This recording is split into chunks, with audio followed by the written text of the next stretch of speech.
দীর্ঘ অপেক্ষা আর ১ মাসের প্রচারণা শেষে অবশেষে সমাপ্ত হলো ত্রয়োদশ জাতীয় সংসদ নির্বাচন ২০২৬। সারাদিনব্যাপী মানুষের উৎসব মুখর পরিবেশে ভোটাধিকার প্রয়োগ করলেও দিনের শেষ অংশে এসে খুলনা ৩ আসনের কার্তিকুল সালেহা মাধ্যমিক বিদ্যালয় তুচ্ছ ঘটনাকে কেন্দ্র করে কর্মী সমর্থকদের মাঝে একটি হাতাহাতির ঘটনা ঘটে। দেখাবো সে চিত্র, দেখতে থাকুন, সঙ্গে থাকুন। খুলনা টুডে সবার কথা সবসময় জানতে ও জানাতে।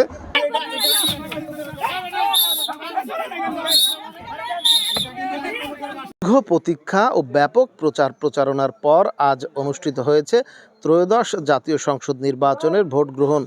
আইন শৃঙ্খলা রক্ষাকারী বাহিনীর কয়েক স্তরের নিরাপত্তা জোরদার থাকায় সকাল থেকেই বিভিন্ন কেন্দ্রে ভোটারদের ব্যাপক উপস্থিতি লক্ষ্য করা গেছে। প্রায় ১.৫ দশক পর উৎসবমুখর ও শান্তিপূর্ণ পরিবেশে ভোট দিতে পেরে সন্তোষ ও আনন্দ প্রকাশ করছেন সাধারণ ভোটাররা। দেখুন, আমরা তো ১৬ বছর নির্বাচন করতে পারিনি, ভোটও দিতে পারিনি, তাই না? আর এই বছর দেখা যাচ্ছে উৎসবমুখর, একটা ঈদের চাইতে আনন্দ বেশি হচ্ছে। এখন মানুষ স্বতঃস্ফূর্তভাবে আসছে, অনেক বৃদ্ধ লোক আসছে যারা পড়ুয়া, মানে প্যারালাইজড রোগী, তারাও কিন্তু ভ্যানে করে অন্য বাহনে করে আসছে ভোট দিতে।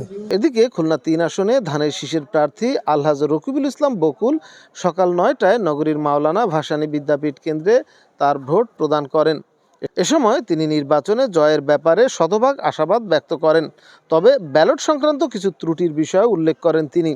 একই সঙ্গে সুষ্ঠু ও নিরপেক্ষ ভোট গ্রহণ নিশ্চিত করতে প্রশাসনের কঠোর ও তীক্ষ্ণ নজরদারি অব্যাহত রয়েছে বলে জানান তিনি।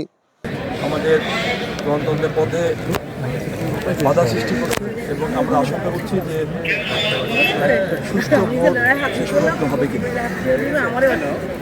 তবু আমরা চাবো যে সবাই সচেতন থাকবেন, সজাগ থাকবেন, কোনোভাবে যেন কেউ এই সুন্দর পরিবেশকে নষ্ট করতে না পারে।